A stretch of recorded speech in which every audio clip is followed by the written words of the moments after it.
नमस्ते विद्यार्थियों, आप सबका IMA पूर्वाध संस्कृत की कक्षा में पुनः स्वागत है। कल हमने ध्वन्यालोक की प्रथम कारिका का अध्ययन किया था और 3 मतों के बारे में चर्चा की थी। ये ध्वनि विरोधी 3 वाद, अभाववाद, भक्तिवाद और अलक्षणियतावाद हैं। आज हम इस दूसरी कारिका में ध्वनि के बारे में अध्ययन करेंगे। यह ध्वनि सिद्धांत की भूमिका के रूप में कारिका लिखी गई है। कारिका इस प्रकार से है। यो अर्थ सहृदय श्लाघ्य काव्यात्मेति व्यवस्थिता वाच्य प्रत्यमानाख्यौ तस्य भेदा बुभौ स्मृतौ। अर्थात सहृदय श्लाघ्य, सहृदयों के द्वारा जो प्रशंसनीय जो अर्थ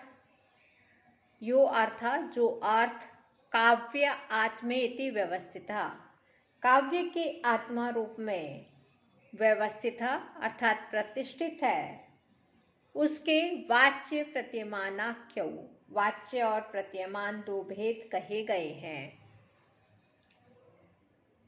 इस कारिका में ध्वनिकार ने काव्य में 2 प्रकार के अर्थों का कथन किया है तथा दोनों अर्थों को काव्य की आत्मा बताया है और ये अर्थ सहृदयों में प्रशंसित बताया गया है। इस प्रकार ध्वनिकार के कथन में ही परस्पर विरोध प्रतीत होता है। ध्वनिकार पहले तो कहते हैं ध्वनि जो कि प्रतीयमान अर्थ है, काव्य की आत्मा है तथा अब वे वाच्य अर्थ को भी काव्य की आत्मा कह रहे हैं। इस प्रकार ध्वनिकार के पहले कथन तेन ब्रूमः सहृदय मनः प्रत्यय तत्स्वरूपम, इस कारिका में परस्पर असंगति उत्पन्न हो जाती है। साहित्य दर्पणकार श्री विश्वनाथ ने इस असंगति को उठाकर आपत्ति करते हुए लिखा है कि सहृदय श्लाघ्य अर्थ अर्थात ध्वनि तो सदा प्रतीयमान ही है, वाच्य कभी नहीं होता। फिर ध्वनिकार ने जो उसके वाच्य और प्रतीयमान 2 भेद किए हैं, वह उनका अपने ही वचन से विरोध है। इस संभावित भ्रांति को समझकर टीकाकार ने इस कारिका की व्याख्या विशेष प्रकार से की है।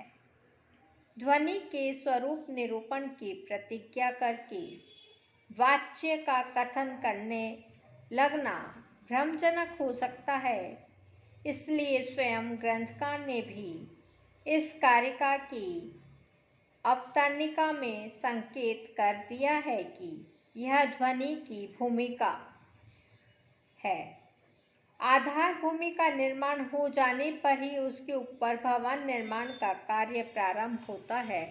उसी प्रकार वाच्यार्थ ध्वनि की आधार भूमि है, उसी के आधार पर प्रतीयमान अर्थ की अभिव्यक्ति होती है। चूँकि व्यंग्य अर्थ के बोध के लिए पहले वाच्य अर्थ का जानना अनिवार्य है, इसलिए ध्वनिकार ने वाच्य अर्थ का यहाँ पर उल्लेख किया है। वाच्य से यहाँ अलंकारों का ग्रहण किया है, वाच्यार्थ का नहीं। अतः विश्वनाथ द्वारा किया गया खंडन उचित नहीं है।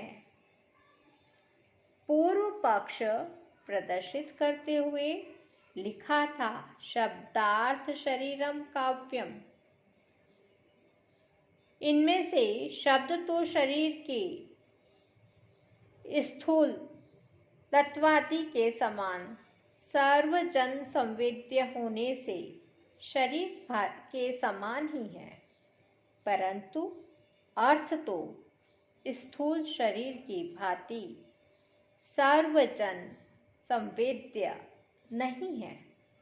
व्यंग्यार्थ तो सहृदयों के द्वारा ही जाना जाता है, पर उससे भिन्न वाच्यार्थ भी संकेत ग्रह पूर्वक व्युत्पन्न पुरुषों को ही प्रतीत होता है। इसलिए अर्थ सर्वजन संवेद्य न होने से स्थूल शरीर स्थानीय नहीं है। जब शब्द को शरीर मान लिया तो फिर उसको अनुप्राणित करने वाला आत्मा का मानना भी आवश्यक है, और यह अर्थ उस आत्मा का स्थान लेता है, परंतु सारा अर्थ नहीं। केवल सहृदय श्लाघ्य अर्थ ही काव्य की आत्मा है। इसलिए अर्थ के दो भेद किए हैं, एक वाच्य और दूसरा प्रतीयमान। सहृदय श्लाघ्य या प्रतीयमान अर्थ काव्य की आत्मा है। दूसरा जो वाच्य अर्थ है वह काव्य की आत्मा नहीं है। उसे हम इस रूपक में सूक्ष्म शरीर या अंतःकरण या मनः स्थानीय मान सकते हैं। जिस प्रकार आत्म तत्व के विषय में चार्वाक आदि कोई स्थूल शरीर को और कोई सूक्ष्म मन आदि को भी आत्मा समझ लेती हैं, इसी प्रकार यहाँ शब्द, अर्थ, गुण, अलंकार, रीति आदि में से किसी एक या उनकी समष्टि को काव्य समझ लेना चार्वाक के मत के सदृश ही है। कारिकाकार ने वाच्य प्रतीयमानाख्यौ पद में वाच्य और प्रतीयमान दोनों का द्वंद्व समास किया है। उभय पदार्थ प्रधानो द्वंद्वः, अर्थात द्वंद्व समास में द्वंद्व घटक समस्त पदों का समप्राधान्य होता है।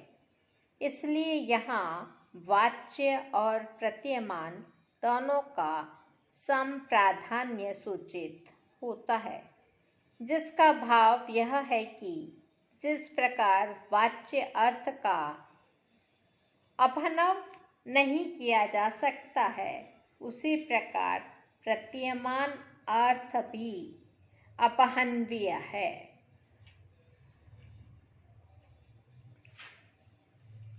उसका अपहनव निषेध नहीं किया जाता। इस प्रतीयमान अर्थ के विषय में की जाने वाली विप्रतिपत्ति आत्म तत्व के विषय में की जाने वाली चार्वाक की विप्रतिपत्ति के समकक्ष है, इसलिए सर्वथा हे है। आज हम यहीं पर समाप्त करते हैं, कल पुनः मिलेंगे। धन्यवाद।